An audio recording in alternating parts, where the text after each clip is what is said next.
Setelah Yesus selesai dengan segala pengajarannya itu, berkatalah ia kepada murid-muridnya, "Kamu tahu bahwa 2 hari lagi akan dirayakan Paskah. Maka Anak Manusia akan diserahkan untuk disalibkan."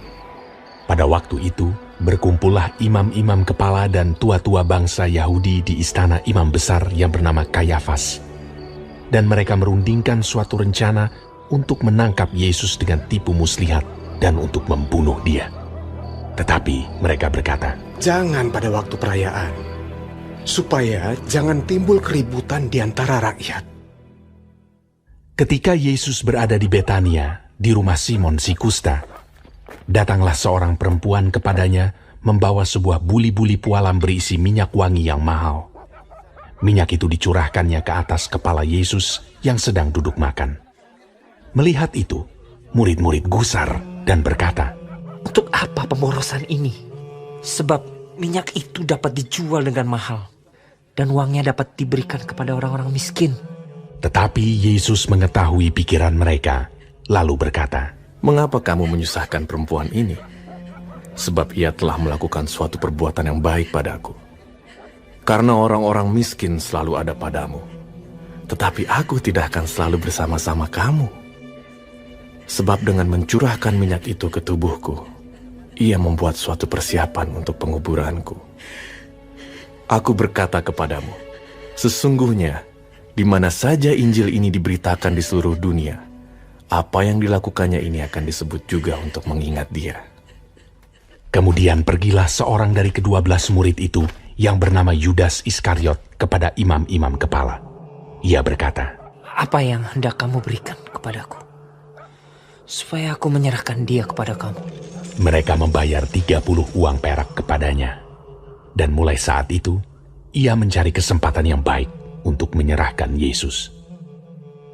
Pada hari pertama dari hari raya roti tidak beragi, datanglah murid-murid Yesus kepadanya dan berkata, "Di mana engkau kehendaki kami mempersiapkan perjamuan Paskah bagimu?" Jawab Yesus, "Pergilah ke kota kepada si Anu, dan katakan kepadanya, pesan guru, waktuku hampir tiba. Di dalam rumahmu lah aku mau merayakan Paskah bersama-sama dengan murid-muridku." Lalu murid-muridnya melakukan seperti yang ditugaskan Yesus kepada mereka dan mempersiapkan Paskah. Setelah hari malam, Yesus duduk makan bersama-sama dengan ke-12 murid itu.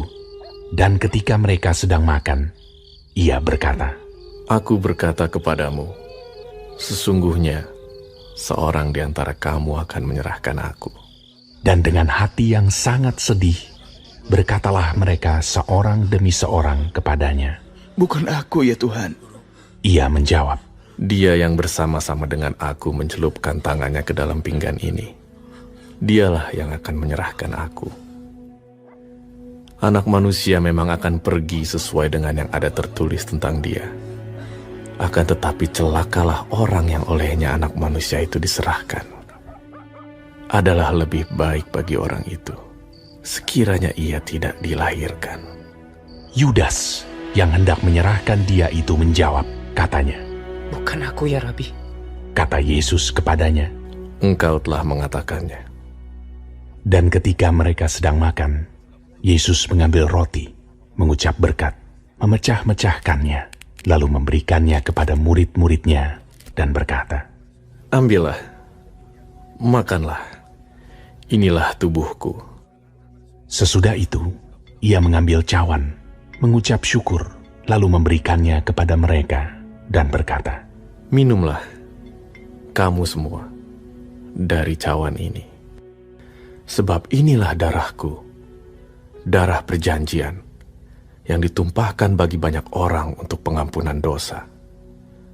Akan tetapi aku berkata kepadamu, mulai dari sekarang, aku tidak akan minum lagi hasil pokok anggur ini, sampai pada hari aku meminumnya, yaitu yang baru, bersama-sama dengan kamu dalam kerajaan Bapa-Ku." Sesudah menyanyikan nyanyian pujian, pergilah Yesus dan murid-muridnya ke Bukit Zaitun. Maka berkatalah Yesus kepada mereka, "Malam ini, kamu semua akan tergoncang imanmu karena aku. Sebab ada tertulis, aku akan membunuh gembala, dan kawanan domba itu akan tercerai-berai. Akan tetapi sesudah aku bangkit, aku akan mendahului kamu ke Galilea." Petrus menjawabnya, Biarpun mereka semua tergoncang imannya karena engkau, aku sekali-kali tidak. Yesus berkata kepadanya, "Aku berkata kepadamu, sesungguhnya malam ini, sebelum ayam berkokok, engkau telah menyangkal aku 3 kali." Kata Petrus kepadanya, Sekalipun aku harus mati bersama-sama engkau, aku tak akan menyangkal engkau. semua murid yang lain pun berkata demikian juga. Maka sampailah Yesus bersama-sama murid-muridnya ke suatu tempat yang bernama Getsemani. Lalu ia berkata kepada murid-muridnya, "Duduklah di sini, sementara aku pergi ke sana untuk berdoa." dan ia membawa Petrus dan kedua anak Zebedeus sertanya. Maka mulailah ia merasa sedih dan gentar. Lalu katanya kepada mereka, "Hatiku sangat sedih, seperti mau mati rasanya. Tinggallah di sini dan berjaga-jagalah dengan aku." Maka ia maju sedikit, lalu sujud dan berdoa. Katanya, "Ya Bapakku, jikalau sekiranya mungkin, biarlah cawan ini lalu daripadaku. Tetapi janganlah seperti yang ku kehendaki, melainkan seperti yang Engkau kehendaki." Setelah itu ia kembali kepada murid-muridnya itu dan mendapati mereka sedang tidur. Dan ia berkata kepada Petrus, "Tidakkah kamu sanggup berjaga-jaga 1 jam dengan aku? Berjaga-jagalah dan berdoalah, supaya kamu jangan jatuh ke dalam pencobaan. Roh memang penurut, tetapi daging lemah." Lalu ia pergi untuk kedua kalinya dan berdoa. Katanya, "Ya Bapakku, jikalau cawan ini tidak mungkin lalu, kecuali apabila aku meminumnya, jadilah kehendak-Mu." Dan ketika ia kembali pula, ia mendapati mereka sedang tidur, sebab mata mereka sudah berat. Ia membiarkan mereka di situ, lalu pergi dan berdoa untuk ketiga kalinya, dan mengucapkan doa yang itu juga. Sesudah itu, ia datang kepada murid-muridnya, dan berkata kepada mereka, "Tidurlah sekarang, dan istirahatlah. Lihat, saatnya sudah tiba, bahwa Anak Manusia diserahkan ke tangan orang-orang berdosa.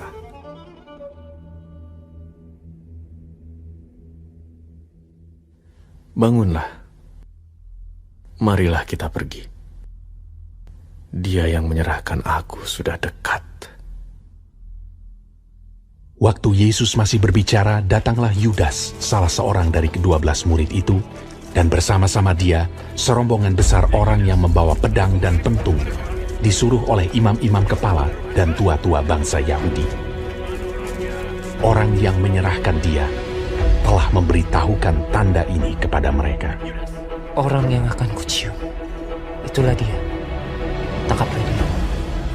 Dan segera ia maju mendapatkan Yesus dan berkata, Salam Yahudi. lalu mencium dia. Tetapi Yesus berkata kepadanya, "Hai teman, untuk itukah engkau datang?" Maka majulah mereka memegang Yesus dan menangkapnya. Tetapi seorang dari mereka yang menyertai Yesus mengulurkan tangannya, menghunus pedangnya, dan meletakkannya kepada hamba imam besar sehingga putus telinganya. Maka kata Yesus kepadanya, "Masukkan pedang itu kembali ke dalam sarungnya, sebab barang siapa menggunakan pedang akan binasa oleh pedang. Atau kau sangka bahwa aku tidak dapat berseru kepada Bapakku supaya ia segera mengirim lebih dari 12 pasukan malaikat membantu aku? Jika begitu, bagaimanakah akan digenapi yang tertulis dalam kitab suci yang mengatakan bahwa harus terjadi demikian?" Pada saat itu Yesus berkata kepada orang banyak, "Sangkamu aku ini penyamun? maka kamu datang lengkap dengan pedang dan pentung untuk menangkap aku. Padahal tiap-tiap hari aku duduk mengajar di bait Allah dan kamu tidak menangkap aku. Akan tetapi, semua ini terjadi supaya genap yang ada tertulis dalam kitab nabi-nabi. Lalu semua murid itu meninggalkan dia dan melarikan diri. Sesudah mereka menangkap Yesus, mereka membawanya menghadap Kayafas, imam besar. Di situ telah berkumpul ahli-ahli Taurat dan tua-tua. Dan Petrus mengikuti dia dari jauh sampai ke halaman imam besar. Dan setelah masuk ke dalam, ia duduk di antara pengawal-pengawal untuk melihat kesudahan perkara itu. Imam-imam kepala, malah seluruh mahkamah agama mencari kesaksian palsu terhadap Yesus supaya ia dapat dihukum mati. Tetapi mereka tidak memperolehnya, walaupun tampil banyak saksi dusta. Tetapi akhirnya tampillah 2 orang yang mengatakan, Orang ini berkata, aku dapat merubuhkan bait Allah dan membangunnya kembali dalam 3 hari. Lalu imam besar itu berdiri dan berkata kepadanya, Tidakkah engkau memberi jawab atas tuduhan-tuduhan saksi-saksi ini terhadap engkau? tetapi Yesus tetap diam. Lalu kata imam besar itu kepadanya, Demi Allah yang hidup, katakanlah kepada kami, apakah engkau Mesias, anak Allah atau tidak? Jawab Yesus, Engkau telah mengatakannya. Akan tetapi aku berkata kepadamu, mulai sekarang, kamu akan melihat Anak Manusia duduk di sebelah kanan yang Maha Kuasa dan datang di atas awan-awan di langit. Maka imam besar itu mengoyakkan pakaiannya dan berkata, Ia menghujat Allah. Untuk apa kita perlu saksi lagi? Sekarang telah kamu dengar hujatnya. Bagaimana pendapat kamu? Mereka menjawab dan berkata, Ia harus dihukum mati. Lalu mereka meludahi mukanya dan meninjunya. Orang-orang lain memukul dia dan berkata, Cobalah katakan kepada kami, hai Mesias, siapakah yang memukul engkau? Sementara itu, Petrus duduk di luar di halaman. Maka datanglah seorang hamba perempuan kepadanya, katanya, Engkau juga selalu bersama-sama dengan Yesus, orang Galilea itu. Tetapi ia menyangkalnya di depan semua orang, katanya. Aku tidak tahu apa yang kau maksud. Ketika ia pergi ke pintu gerbang, seorang hamba lain melihat dia dan berkata kepada orang-orang yang ada di situ. Orang ini bersama-sama dengan Yesus orang Nazaret itu. Dan ia menyangkalnya pula dengan bersumpah. Aku tidak kenal orang itu. Tidak lama kemudian, orang-orang yang ada di situ datang kepada Petrus dan berkata, Pasti engkau juga salah seorang dari mereka. Itu nyata dari bahasamu. Maka mulailah Petrus mengutuk dan bersumpah. Aku tidak kenal orang itu. Dan pada saat itu, berkokoklah ayam. Maka teringatlah Petrus akan apa yang dikatakan Yesus kepadanya. Sebelum ayam berkokok, engkau telah menyangkal aku 3 kali. Lalu ia pergi keluar dan menangis dengan sedihnya.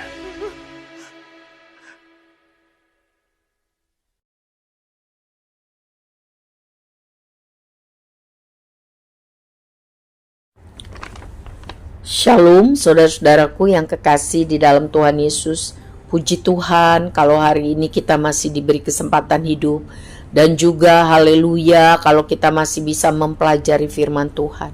Iman kita bertumbuh dari pendengaran firman Tuhan. Karena firman Tuhan adalah kompas petunjuk kehidupan. Tuhan Yesus memberkati. Hari ini kita mempelajari Matius 26. Pemberitahuan keempat tentang penderitaan Yesus. Rencana untuk membunuh Tuhan Yesus dan Yesus diurapi. Saudara, Paskah adalah perayaan paling besar bagi orang Yahudi. Mereka mengenang pembebasan yang Tuhan lakukan kepada nenek moyang mereka dari perbudakan penjajahan Mesir selama lebih dari 400 tahun. Ya. 2 hari menjelang Paskah tercatat dalam Matius 26. Tuhan Yesus mengaitkan perayaan Paskah itu dengan proses penyiksaan dan penyaliban yang akan ditanggungnya untuk membebaskan umat Tuhan yang percaya kepadanya dari perbudakan dosa. Ya, dari perbudakan dosa. Sekali lagi Tuhan Yesus memberitahukan pada muridnya tentang penderitaan yang akan dia hadapi, tentang pembunuhan yang segera akan terjadi. Sementara itu, para imam-imam kepala dan tua-tua bangsa Yahudi menjelang Paskah berkumpul di istana imam besar Kayafas. Mereka semua membenci kepada Yesus. Apa yang mereka lakukan? Mereka berunding mematangkan rencana jahat, tipu muslihat, bagaimana caranya menangkap dan membunuh Yesus sebelum perayaan Paskah itu.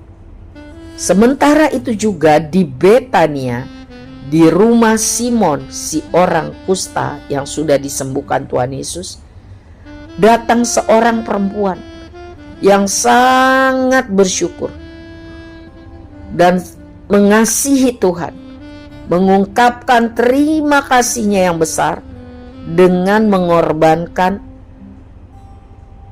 miliknya yang sangat mahal harganya, yaitu minyak narwastu. Ia mengurapi kepala Tuhan Yesus dengan minyak yang sangat mahal. Murid-murid Tuhan Yesus menganggap tindakan perempuan itu pemborosan, sia-sia. Tetapi Tuhan Yesus meneguhkan tindakan wanita itu. Tuhan Yesus menganggap tindakan itu benar dan berharga, bukan pemborosan, bukan berlebih-lebihan. Karena wanita itu digerakkan oleh Roh Tuhan untuk menggambarkan, mempersiapkan apa yang bakal terjadi, apa yang akan dialami Tuhan Yesus. Sebentar lagi ia harus mati. Bahkan Yesus memuji sikap perempuan yang tulus itu dan penuh kemurahan. Apa yang dilakukan adalah tindakan yang terbaik yang bisa dilakukan perempuan itu untuk menghormati Yesus. Saudara, kita diajar untuk melakukan yang terbaik yang kita bisa, supaya Tuhan Yesus namanya dihormati, supaya Tuhan Yesus diagungkan dan dimuliakan. Ya. Apa yang dilakukan perempuan itu adalah yang terbaik yang dia bisa untuk menghormati, mengagungkan, dan mengasihi Tuhan Yesus. Sangat berbanding terbalik dengan apa yang dilakukan Yudas Iskariot. Yudas Iskariot, murid kepercayaan Yesus, pemegang bendahara kas kelompok Tuhan Yesus, menjual Yesus karena cinta uang. Tetapi wanita ini yang tidak diketahui disebut namanya, dia sangat menghormati, mengagungkan, memuliakan, mengasihi Tuhan Yesus. Dia memberikan yang terbaik yang dia punya. Selanjutnya, perikop Yudas mengkhianati Tuhan Yesus demi keuntungan sesaat, dan dia akan menyesal. Wanita itu yang tidak tahu namanya siapa mengorbankan minyak narwastu seharga 300 dinar. Tercatat di dalam Markus 14 ayat 5. Sedangkan Yudas menjual Tuhan Yesus seharga 30 keping perak atau sekitar 120 dinar. Sangat kecil, sangat tidak sebanding dengan apa yang diberikan wanita itu untuk menghormati Tuhan Yesus. Jadi, mari kita belajar melakukan, memberikan yang terbaik, biar nama Tuhan dihormati, diagungkan, dan dimuliakan. Selanjutnya, Yesus makan Paskah dengan murid-muridnya. Ada seseorang yang kembali tidak disebutkan siapa namanya, menyatakan cintanya pada Tuhan Yesus dengan cara mengikhlaskan, menyediakan tempat yang dia miliki, tempat yang besar dan lengkap persediaan perabotannya untuk bisa dipakai Tuhan Yesus dan murid-muridnya melakukan perjamuan Paskah yang terakhir. Ini contoh juga untuk menyediakan, memberikan yang terbaik yang ada pada kita untuk pekerjaan pelayanan bagi kemuliaan Tuhan. Sebab semua yang kita miliki itu hanya titipan pemberian Tuhan sementara. Jadi mari kita dengan giat, dengan sukacita menyediakan yang terbaik yang kita punya, yang dipercayakan Tuhan, yang dititipkan Tuhan bagi kita untuk mendukung pelayanan pekerjaan Tuhan. Selanjutnya mengenai penetapan perjamuan malam dan Petrus akan menyangkal Yesus. Tuhan Yesus tahu bahwa Yudas Iskariot akan mengkhianatinya. Karena itu dari ayat 24 ia menegur Yudas. Ya, tapi Yudas tidak mau mendengar teguran Tuhan. Ia terus berjalan sekehendak hatinya. Dan iblis memakai dia. Dan ia menjual Yesus. Ia menyesal, tapi tidak bertobat. Ia bunuh diri. Tuhan Yesus juga tahu bahwa murid-muridnya akan lemah dan tercerai-berai, meninggalkannya. Tuhan Yesus juga tahu bahwa Petrus akan menyangkal dia. Jadi Tuhan Yesus tahu apa yang segera akan dihadapinya, yaitu disalib sebagai jalan keselamatan bagi orang yang mau percaya dan menerimanya sebagai juru selamat dan menjadikannya Tuhan dalam kehidupan. Saudara, kita orang yang percaya kepada Tuhan Yesus sudah tahu firman Tuhan. Mari kita teladani sikap Tuhan Yesus. Taat, setia sampai akhir kehidupan. Memiliki cinta yang besar kepada Tuhan dan sesama manusia. Supaya hidup kita jadi kesaksian yang baik bagi banyak orang. Demi kemuliaan nama Tuhan. Belajar memberi yang terbaik untuk pekerjaan Tuhan. Belajar untuk melakukan yang terbaik agar nama Tuhan kita dipermuliakan. Mari contoh tentang wanita yang mengurapi Yesus. Mari contoh teladan orang yang memberikan rumahnya, ruangan besar dan lengkap untuk pelayanan pekerjaan Tuhan. Biarlah hidup kita sungguh-sungguh menjadi alat kemuliaan Tuhan. Selanjutnya di Taman Getsemani. Sikap Tuhan Yesus di Taman Getsemani mengejarkan kita tentang bagaimana sikap yang benar menghadapi pergumulan hidup yang sangat berat, yaitu berdoa, berdoa, berdoa. Mempersiapkan hati dengan benar untuk bisa tetap benar, tulus, tunduk kepada kehendak Tuhan, taat berserah ya bagi penggenapan rencana Tuhan dalam hidup kita sampai akhir, taat setia. Hal ini bisa terjadi kalau kita memiliki hubungan yang akrab dan erat, intim dengan Tuhan Yesus. Roh Kudus akan membantu kita di dalam segala kelemahan.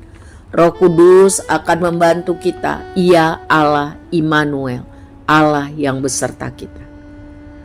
Sesudah itu Yesus ditangkap dan dibawa ke hadapan mahkamah agama. Kemenangan Tuhan Yesus tercermin dalam sikap secara rohani dan jasmani, sikap yang siap menghadapi persoalan-persoalan itu, bahkan mati sampai di kayu salib.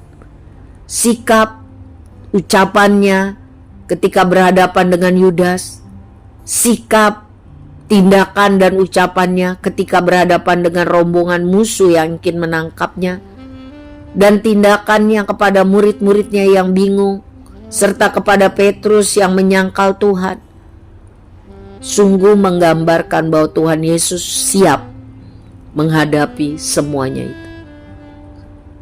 Dialah yang mengendalikan situasi-situasi genting tersebut.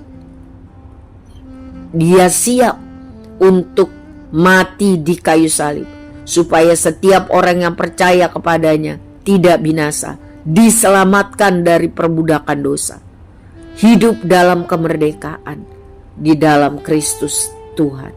Hal ini teladan yang sangat baik bagi kita untuk hanya mengandalkan kekuatan dari Tuhan, agar sanggup hidup taat setia menjalani rencana Tuhan, proses Tuhan, ya, agar bisa setia, kuat menjadi pemberita Injil melalui perkataan dan perbuatan, tidak gagal untuk taat, untuk setia, ya, tidak seperti Petrus, apalagi tidak seperti Yudas. Mari kita segera akui kelemahan dosa kita dengan rendah hati. Segera mohon pengampunan Tuhan dan bertobat. Sebab selama masih hidup, itu adalah kesempatan yang diberikan Tuhan.